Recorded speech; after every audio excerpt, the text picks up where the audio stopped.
Okay, so let's talk about MST naman, problems involving plane trigonometry.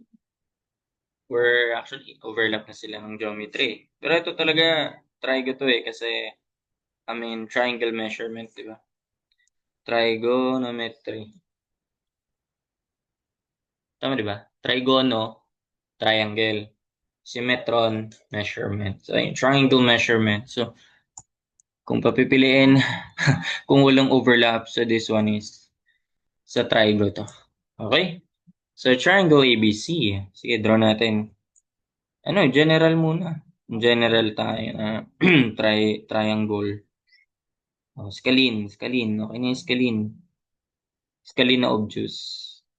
Hmm, wait lang. Paano ko nasabi na oblique to? Obtuse or ano? Hindi siya obtuse pala. No? Oblique nga lang. Sige, gawa na nga ako. Yan yung sinasabi, no? Tama nga ba yan? Tama na ba yan?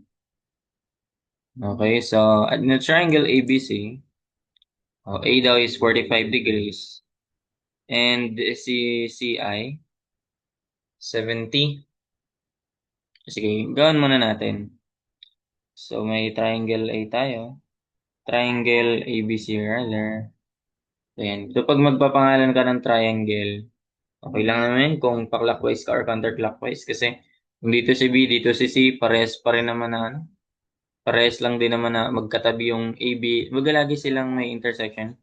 Pag konektado yung dalawang points, dalawang vertices, A to B, A to C, tapos, ayan, C to B, ayan, C.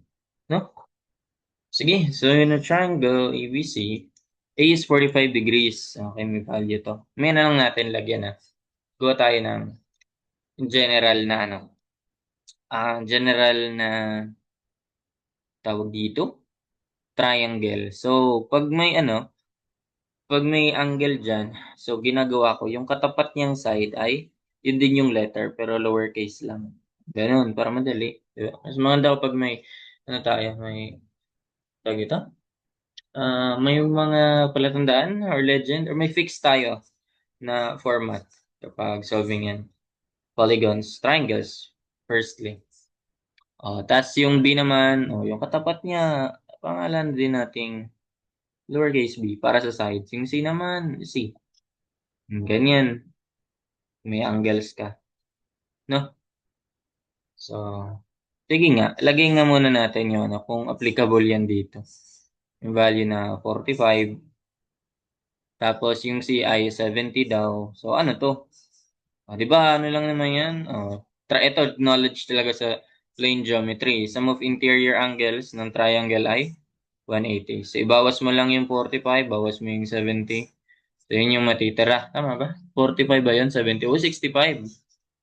So, parang most likely, parang ito pala dapat yung 70 ko. Pero, doesn't matter. Pag magdodraw ka naman dito, di naman kailangan scale. Di basta dapat kung acute, baka makikita mong acute talaga siya. Pero pag obtuse, mas okay. Magpakita mo rin na obtuse. Kahit ganun lang yun, na totally na scaled talaga. Na yung tamang sukat, ginamitan mo ng protractor.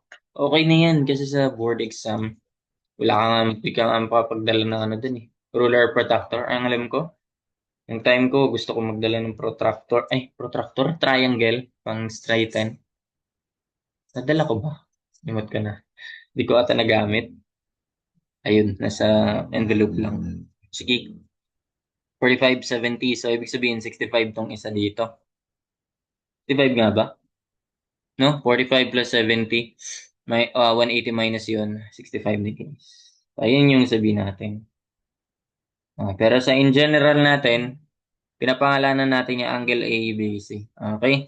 So, paano yung oblique? Pag sinabing oblique, yan yung any triangle na hindi right. So, either acute or obtuse. So, in this case, acute yan. Walang obtuse dyan eh. Walang lumagpas ng 90 degrees. So, ayun. Anong naalala natin dun? Law of sines, law of cosines, may tangents nga, pero sapat na yung law of sines? Law of sines and cosine? Ano ba yan? Law of sines. Paano ulit yun? Ito lang, ano lang natin, di natin i-derive pero gawa natin ng palatandaan para paano magkabisa. So ano lang yan, start ka sa isang side, divide mo sa divide mo sa sine ng katapat niya na angle. Ngayon, A over sine A. Bakit ginanyan ko? Though pwede mo namang i-flip yan. Pwede rin namang sine A over A ang gamit mo. Pwede rin yun. Pero may purpose ako kung bakit yan yung ginagamit ko. So, isa naman, B over sine B. Equals C over sine C. Ito, C over sine C. Alam mo bang equal yan sa sa diameter ng circumscribing circle? Twice ng R. Kumbaga, kung may circle dyan, circle. Wala. Ano. Ayan. Kung may circle dyan, Panias. Naka-circumscribe mo ang circle ba? Ang pangit ng triangle ko. Ipilit natin. Yun. Six. Ito, konti pa. Ayan. Ayan o. So, ang ratio niyan, kahit isa lang sa kanila, A over sine A, B over sine B, or C over sine C, ay the diameter ng circumscribing circle. Yung bumabalot, wherein yung vertices ng triangle na yon ay naka-touch sa circle. O, ganun. Di ba? Ayan yung sa law of sine. Kaya ang sabi ko, ginawa ko ay, hindi ko binaliktad. So, pwede siya, kapag di mo naman i-consider to, pwede rin yan. Sin A over A, equal lang yan. Kasi, di ba, by law of proportion lang din naman yan eh. O parang law of, proportion lang din. Kasi, ang ibig sabihin lang nun, parang ni-raise mo lang to -1, ni-raise mo lang din to -1. Reciprocal mo isa, reciprocal mo rin yung kabila, parehas lang yan. Anong ginawa mo sa isang side ng equation, gawin mo rin sa kabila. Ganun, for laws of science. Now, kailan applicable to? Take note, ang ginagamit natin na pang line, sine and cosine ay for sine rather ay dalawang angle, dalawang sides, no? So kaya madalas 'yan maganda 'yan kapag ang ginamit natin ay ang klase ng triangle na meron tayo, yung sinusolve natin ay ano, angle, side angle. Kumbaga kapag hinahanap yung isang side lang, ito or ito. Kasi, sa sine law kasi, di ba, alam mo na ba yung property na may property yan eh. Ang sine ng angle ay equal sa sine ng supplementary niya. 180 minus theta. Di ba? Try mo. Sine 1. Sine 1 tsaka sine 179. Ay, ano man yan? Nag-radians ako pa ganyan eh. Pwede naman, degrees, di ba? Ginawa pa talagang ganyan, no? So, tingnan natin, ha? 0.17. Pareho sila, di ba? Yun. Pa sine 1, tapos sine 179. So, yun yung property. Kahit ano i-try mo dyan. Nakikita mo naman yun sa unit circle. Kung bakit true yan. Sige, pakita ko nga. Real quick lang. So, di ba ganito yung units, yung ano natin. May unit circle tayo dyan. Pakita ko lang kung bakit. Bilis lang naman. May unit circle tayo dyan.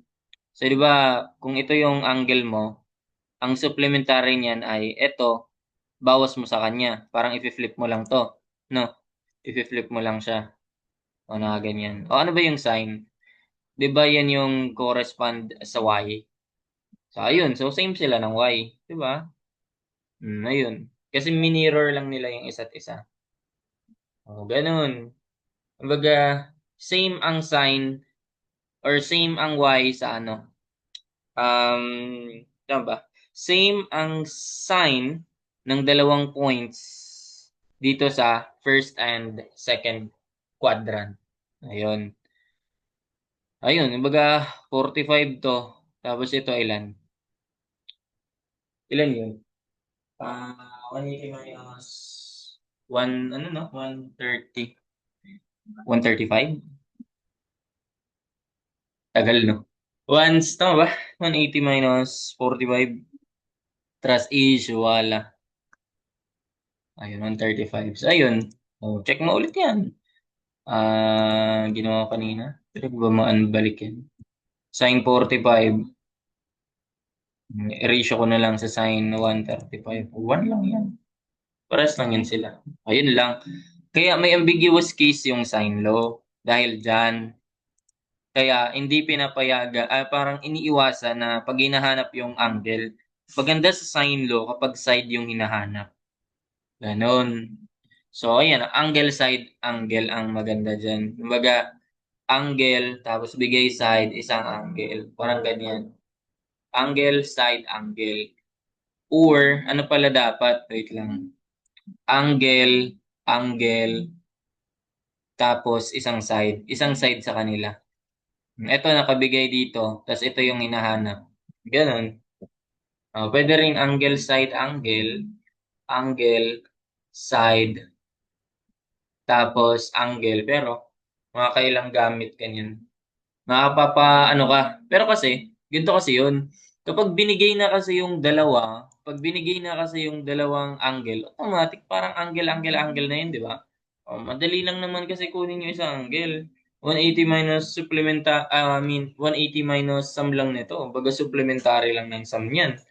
Kaya, madali na lang yun. Kumbaga kahit ano yung angle na ibigay, basta may isang side na unknown, ayun o, madali mo yung makuha. Given na dalawang sides, edi automatic mo na makuha yung third.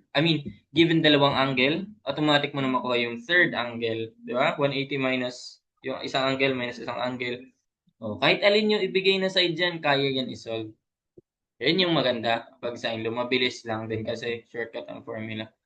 Pero kapag ganito naman yung itsura, angle tapos side-side, di ba? So angle yung isang hinahanap. Maganda dyan, or ano pala, ito, angle, side, angle, side na triangle ang binigay. Tama. So, ito naman yung mapapalabas mo. Pwede rin naman yun. Yun naman yung, ano, cosine law naman tayo dun.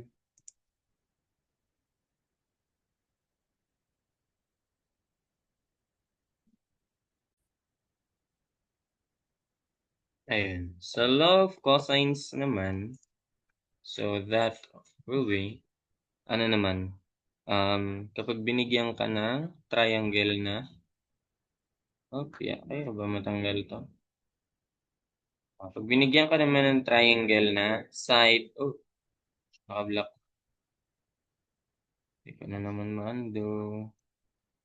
Side, angle, side. Side, angle, side. SAS na triangle para kay cosine naman yun. Side, angle, side. Then, ang formula naman natin dun is what? So, isa lang yung gagayahin natin.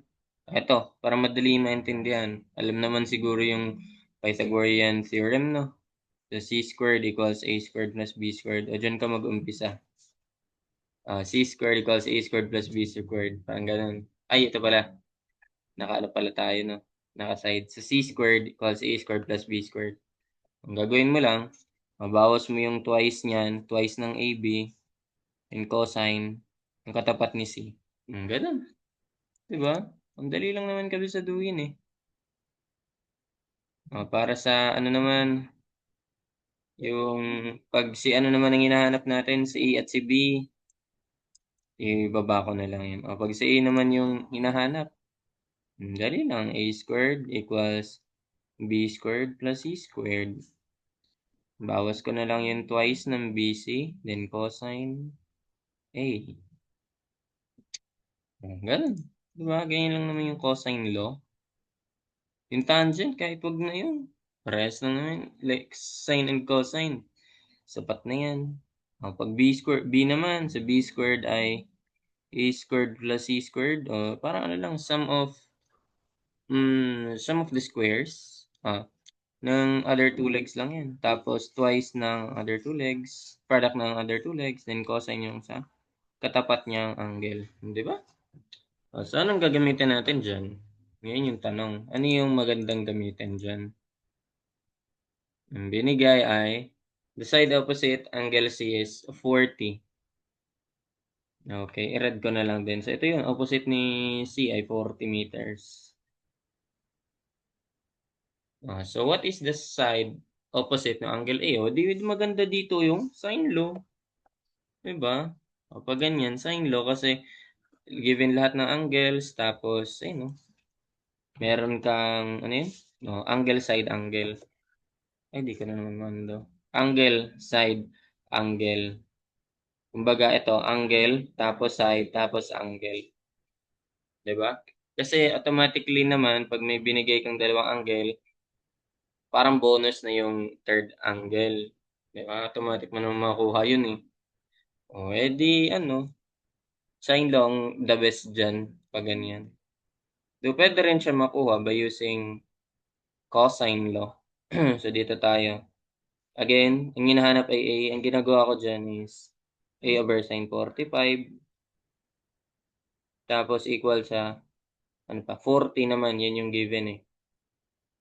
40 over yung opposite niya, sine 70. Di ba? Paano yan? E di solve for A, 40 sine 45. Make sure naka-degrees ka. Sine 45, square root of 2 over 2 lang naman to. Over sine 70. Di ba? 30.099. 30.10 meters. Do pwede rin siya per cosine law. Pwede mo rin siya ma-solve. Ano naman yun? Ito at ito, no? Wait nga. So, pag cosine law ay tatlo dapat yung, or dalawang sides dapat yung given. Ayun, tatagalan ka pag nag-cosine law ka pag ganito. Kasi, tinignan mo sa cosine law, tatlong sides yung kailangan mo. Or baga, at least two yung given. Ganun. Pag at least mag-sides yung given, dalawa, mag-cosine law ka. Pero kapag angles naman yung given dalawa, mas maganda mag-sine law ka. Ganun lang. Do pwede siya mga cosine law talaga, pwede ipilit. Pero 40. Tapos isang side yung gagamitin mo, no? 40. Tapos actually, ano talaga, no? 45 tapos 70, 40 meters. Isa lang kasi talaga pala. Kailan mo pa mapalabas yung isang side, anong gagawin mo? Magsa-sine law ka. Ayun, para mapalabas mo yung isa pang side. Kasi hindi sapat yung angle dito, isa lang oh. Angle kasi sa cosine law, isa lang eh. Oh. So, ayun, para mapapadalawang gamit kanyan ng cosine law or isang sine law, isang cosine. So, ganun lang. That's it for this problem. Hope you learned something. Thank you.